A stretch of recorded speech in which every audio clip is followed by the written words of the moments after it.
up, yo? Panggising! O, diba? It's me, your Kuya Ruan. Dito naman po tayo for another dose of your favorite show. Road Trip, yo! Your guide to life's best adventure. This week, tuloy-tuloy pa rin ang usapang love. Anyway naman yan, siyempre buong February, Love Month, love ang topic natin. But we're not just gonna talk about love for your BF or GF, y'all. We're gonna talk about love for God. O diba? I'll elaborate on this in a little while. English yun. Wow. In the meantime, let's watch this super inspiring testimony by Jeric sa ating U-Turn segment, y'all.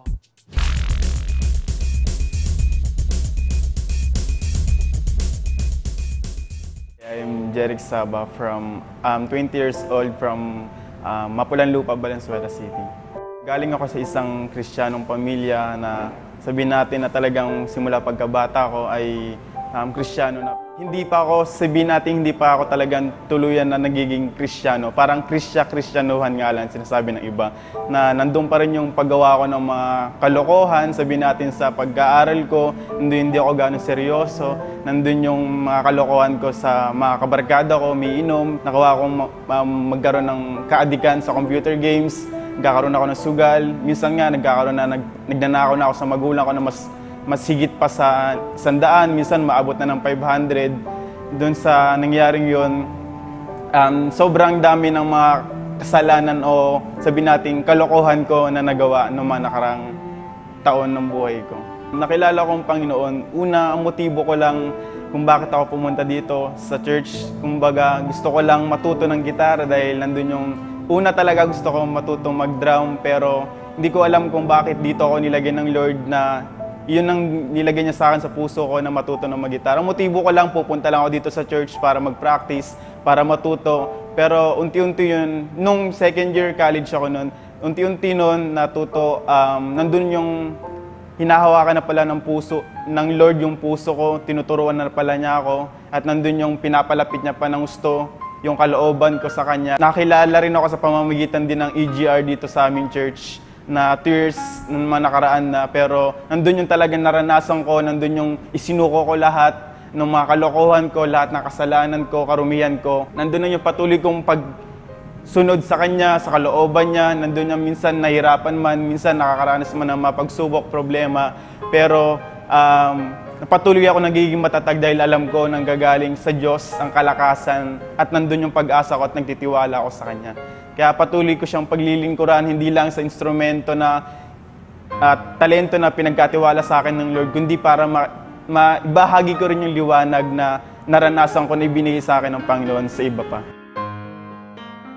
Sa mga kabataan na katulad ko o sinumang mga tao na sabihin nating naligaw ng landas, hanggat may pagkakataon pa na makilala natin ang Diyos, hanggat may time pa, hanggat nandyan pa, ang gawin na natin, huwag na nating pabukas pa yung mga huwag na nating pagpaliban pa yung mga bagay na para makilala natin ang Diyos. Kung nandyan yung opportunity, i-grab na natin ito at huwag tayong mawawalan ng pag-asa at patuloy na lumapit sa Diyos, anumang problema, anumang pagsubok na dumating sa buhay natin.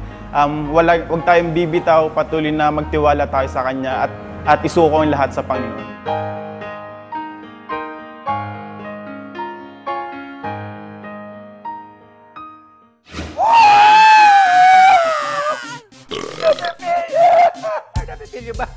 Kung gaano ko ka-blessed, grabe, super blessed ako sa buhay ni Jeric at alam ko na blessed din kayo. And just like him, y'all, pwede rin kayong mag-share ng inyong testimonies dito sa Road Trip. Just email us at roadtrip@lightnetwork.ph and our Road Trip tab will coordinate with you. Coming up after the break, y'all, it's our Pit Stop Countdown. Ano na naman kaya ang pag-uusapan natin today sa ating Pit Stop? Excited na ba kayong malaman? Ako din, excited na. So don't go away, y'all. Road Trip will be right back.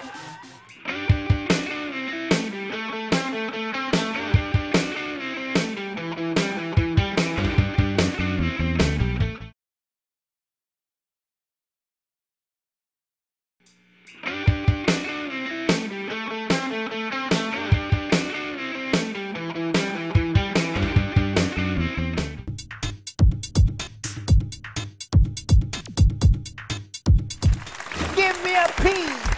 Give me an I! Give me a T! O, diba? Give me an S. Yeah! Hirap.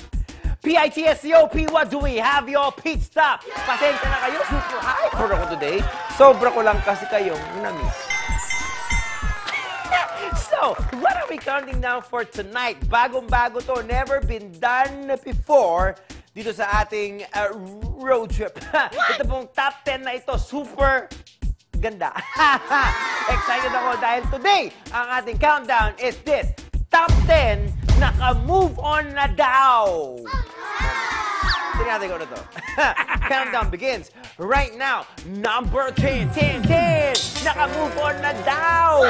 Yung dinilit mo yung number niya sa phone mo. Pero sa totoo lang, memorize mo pa din. Naman! Yun lang. Number 999. Yung pag may bago siyang kaibigan, daig mo ba yung NBI sa pag-iimbestiga? Sino na naman yun? Sino na naman yun? Saan nag-aaral? Saan nakatira? Sino magulang? NB naman yan! Ano bang pangalan mo, nanay? Tatay, tatay ka ba? Ipapaalala ko lang sa'yo, wala ka ng karapatan! Sorry. Number 888. Yung naka-move on na daw, pero tuwing darating yung araw na dapat mansarin nyo kung makareminis ka, wagas!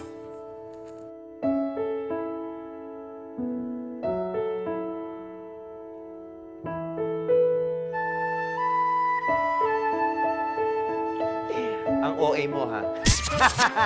Hindi nga kayo umabot ng anniversary, eh. May pagkamaarte ka. Number 7777. Yung pag nakakita ka ng masayang couple, di ba? Yung gumagano. Sasabihin mo bigla, sisigaw ka pa, sabihin mo, maghihiwalay din kayo! Iiwan ka din yan! Hindi ka naman masyadong bitter, no? Konti lang. Slight lang. Very, very light. Number 666. Yung pag nag-post siya sa Instagram, titignan mo for 30 minutes. Kuya, screenshot. Pwede. Number 555. Yung pag online siya, konting-konti na lang magpapa-wrong send ka na. Yung totoo. Pati sa chat may wrong send. Number 444. Yung pag may bago siyang niligawan, aalamin mo kung sino at i-stalk mo ba. At syempre, sasabihin mo, mas maganda ka naman or mas gwapo ka. Wow! Sa confidence. Congratulations! Bigyan ng jacket. Ay, ibang show yun. Number 333. Yung pag nakasalubong mo siya, konti na lang maha-heart attack ka na.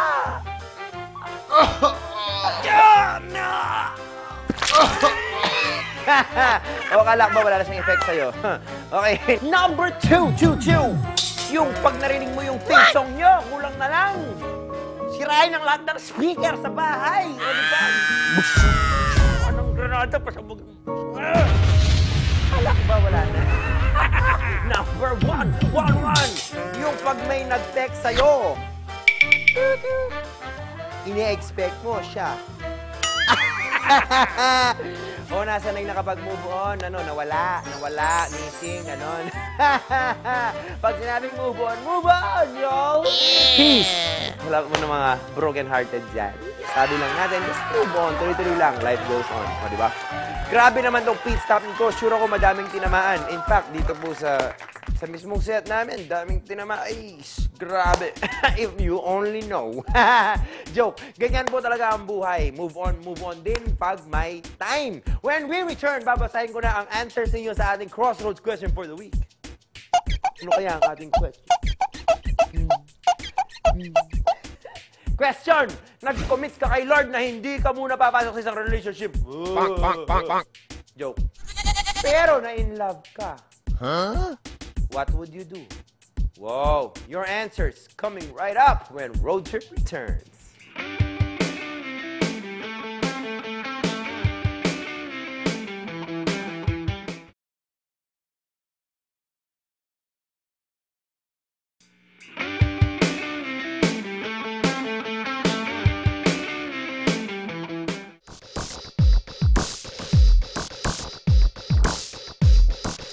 Nag-commit ka kay Lord na hindi ka muna papasok sa isang relationship pero na-in love ka. Wow! What would you do? Okay, here are some of your answers. Basahin po natin. Simulan po natin kay Maricon. Maricon. Maricon Sarmiento. Sabi niya, remain committed sa Lord. Baka naman tinetest niya lang kung kaya mong panindigan ng commitment mo sa Kanya. And kung kayo talaga nung someone na yun ang para sa isa't isa. God will make a way. Pwede. Maricon. Okay. Sabi mo ni Gian May Estrada, ipag-pray ang nararamdaman. The Lord knows kung time na ba or hindi pa. Pag positive ang sagot ng Lord, let the feelings wait. Sabi mo sa feelings mo, wait lang! Okay? Stay committed sa Kanya bago ka mag-commit sa iba. Yung Kanya, letter K. Stay committed sa Kanya. O, di ba? Kay Lord. Meanwhile, kailangan daw yung mga feelings mo pinaghihintay. Di ba? Dalhin mo sa waiting shed. Joke, okay. Sabi mo ni Gian May Estrada, ipag-pray ang nararamdaman. Parang yun din yung sinabi ko kanina. Okay, mali. Kay Che, na pala tayo kay Che. Di ba? Perfect kayo? Joke, okay. Sabi po ni Che, Broket, madali po magsalita. Lahat naman, pipiliin po si Lord. Pero kung andun na nga po sa sitwasyon na yun, I ask God to give me strength to endure and overcome that feeling and won't entertain it. And also guidance, wisdom, and self-control. Thank you, Che. Okay, sabi po ni Vanessa Kasag, keep calm. True love waits. Kung siya talaga, pero di pa time, the Lord will preserve your feelings for each other. But if not, the feeling will disappear. Yeah. So wait. The Lord will honor your faith. Thank you, Vanessa. Last na lang po. Sabi po ni Claire Pinca Bejerano, bilang tao, hindi po tayo ligtas sa ganyang bagay. Bilang tao, hindi po tayo ligtas. Joke, okay. Bilang tao, hindi po tayo ligtas sa ganyang bagay, pero kaya po natin ipaglaban ng commitment sa Lord, tayong iiwas. At hindi ang mga bagay na yun ang iiwas sa atin. Okay. Maraming salamat po to those who posted their comments super with feelings, empathic yung ating mga grabe. Woo! I feel you. What? Thank you. Okay. When we return, ako naman ang sasagot sa ating crossroads question for the week, so don't switch channels, yo. Road Trip will be right back.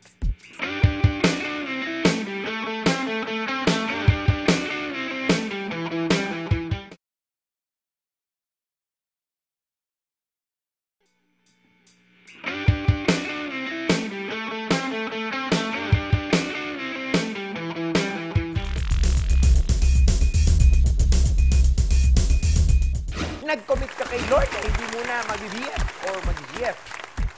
Kaso, na-in love ka.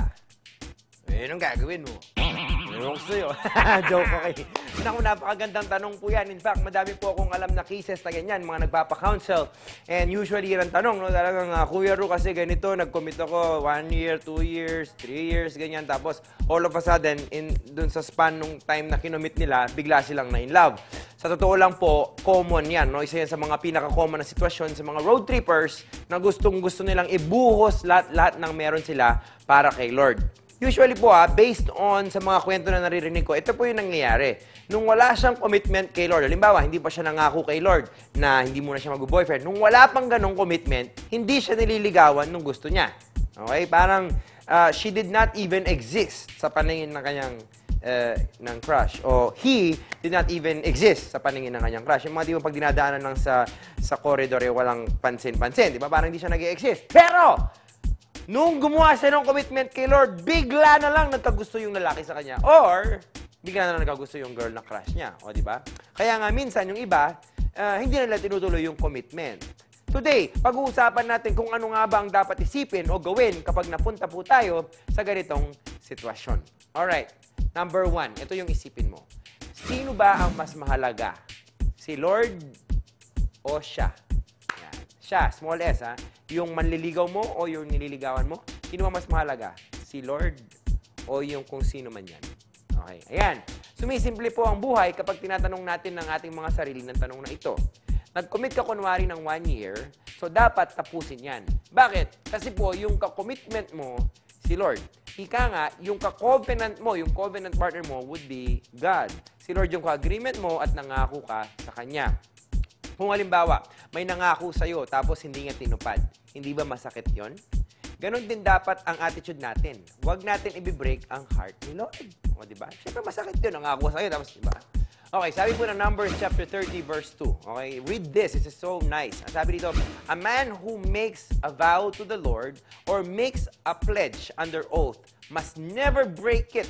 He must do exactly what he said he would do. O, diba? Yan sabi ng Bible. Deuteronomy 23:21-23 sabi ng Bible, when you make a vow to the Lord, your God, be prompt in fulfilling whatever you promised Him, for the Lord your God demands that you promptly fulfill all your vows or you will be guilty of sin. Whoa! However, it is not a sin to refrain from making a vow. But, verse 23, but once you voluntarily made a vow, be careful to fulfill your promise to the Lord your God. O, diba? So, tatanungin mo dapat yung sarili mo lagi. Ayan, sino ba yung mas mahalaga? Kaninong puso ba yung mas mahalaga? Yung puso mo o yung puso ni Lord? Siyempre, yung puso ni Lord. Because, you know, yun naman po talaga ang essence ng buhay. Mas mahalin natin dapat si Lord kaysa sa ating mga sarili. So, kung nangako ka sa Kanya, dapat ito pa rin yan. Okay, number 2, consider mo to. Super sure ako, okay? Kung halimbawa nakakommit ka ng 1 year, tapos biglang niligawan ka nung gusto mo, super sure po ako, hindi yan galing kay Lord. Meron naman kasing ganito yung sinasabi, no? Kuya Ru, niligawan na ako nung gusto ko after ko nag-commit. No, di ba? Nag-commit ka ng 1 year, tapos bigla 3 months, bigla ka niligawan. Yung iba, sinasabi nila, Kuya Ru, baka ito na yung reward ko kay Lord. Reward? Reward ba yun? Eh, di ba nga, parang kung reward yun, eh, parang sinasabi mo na si Lord na mismo yung parang tinulungan ka para hindi fulfill yung commitment na ginawa mo para sa Kanya. And I'm so sure, hindi po gagawin ni Lord yan. Parang medyo malabo kasi, syempre si Lord, hindi ka naman niya iti-tempt na i-break yung promises mo sa Kanya. Ang sabi po ng Bible sa James chapter 1 verse 13, and remember, when you are being tempted, do not say, God is tempting me. Alright? God is never tempted to do wrong and He never tempts anyone else. So I'm so sure, okay, kung nag-commit ka, tapos biglang may pumasok na yung gusto mo nga, nako, mag-isip-isip ka. Yung reward na galing kay Lord, hindi ka ikukos na magkasala. Yung reward na galing kay Lord, sigurado ibibigay ni Lord yan dun sa tamang panahon. Hahayaan mo. What is like? Kung nag-commit ka ng 1 year, ano ba naman yung pagdating ng 3 months, dumating yung manliligaw mo, ano ba naman yung maghihintay ka ng extra 9 months, di ba? Kung kay Lord galing yan, sa palagay mo, di ba? Think about that. Naksa! Hindi po ako galit. Okay, number 3, fulfill your commitment by focusing on God. Minsan kasi, sinabi nila, eto, nakakommit ako kay Lord. Usually kasi, pag sinabi mo nakakommit ka kay Lord, dapat yung oras mo, yung panahon mo, yung resources mo, lahat ng meron ka, nakafocus dapat kay Lord. Hindi yung nakakommit ka kay Lord, tapos wini-welcome mo naman lahat ng mga manliligaw. Siyempre, hindi ganun. Parang mong tinatempo na rin yung sarili mo, di ba? Sabi nga nila, kung nagpa-fast ka daw ng pagkain, huwag kang pupunta sa kusina o sa ref, di ba? Kasi, yun nga, ref yun eh. Okay. Okay. Yun nga, di ba? Kung nakakomment ka kay Lord, sinabi mo, huwag ka magpa-entertain ng manliligaw. Kasi parang, di ba? Yun. Okay.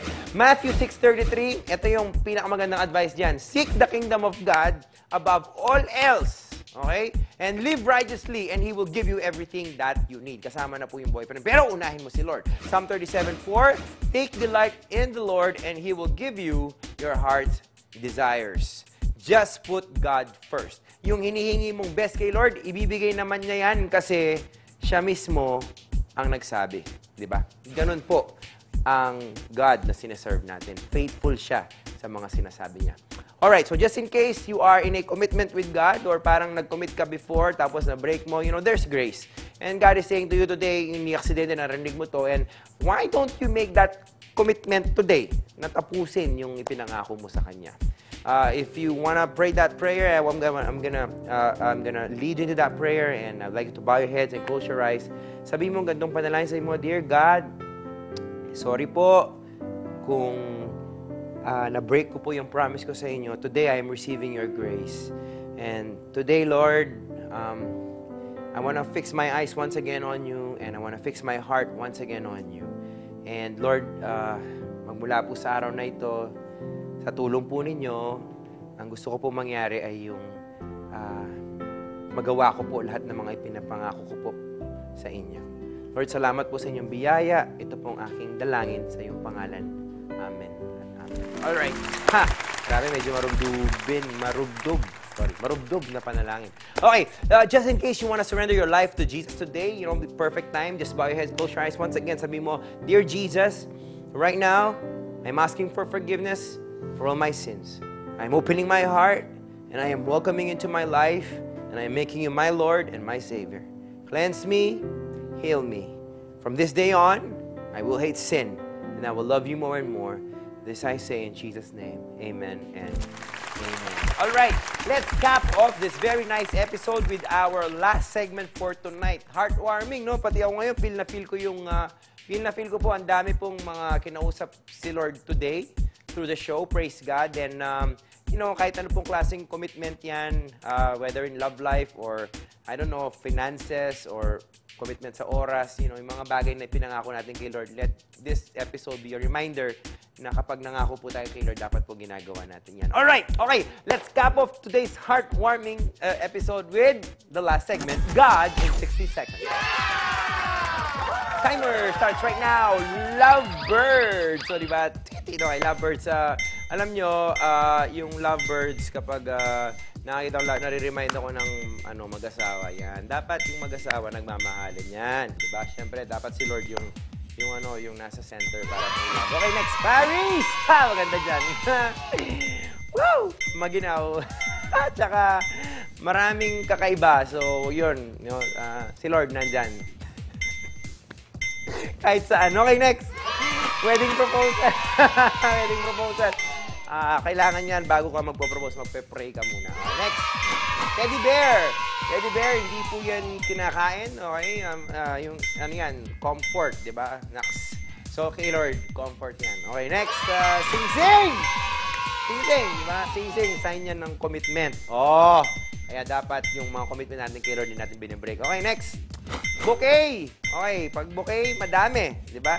Dapat madami ang love natin para kay Lord. Okay. Alright. Guys, naka-6 tayo today. Praise God. Wow! Not bad, diba? If you've got questions, comments, or suggestions about our program, please don't hesitate to get in touch with us. You can reach us online through... Okay. Just email us at roadtrip@lightnetwork.ph. Send us a message to our FB page, www.facebook.com/roadtriptv, or follow us on Twitter at roadtrip_TV. And don't forget, follow me, y'all, at Ru Telatore. That's it for tonight, y'all. I hope you enjoyed our super heartwarming episode for tonight. I'll see you all again next week. Same time, same channel. Always remember, let go and let God be the driver of your life. God bless y'all. God bless your family. God bless your grades. God bless you with an increase in your allowance. Yung pag nakakita ka ng masayang couple, sisigay, sisigay, sisigay, sisigay, sisigay. Nakaka-relate si Merrick. Sabi ni Merrick, ako yun na. Ginawa ko yun. Number 2, yung pag narinig mo yung theme song nyo, kulang na lang, sirain mo yung kung saan ka man nanggaling yung song. Ano daw? Ano sabi ko? Ano daw? Kung saan. Okay.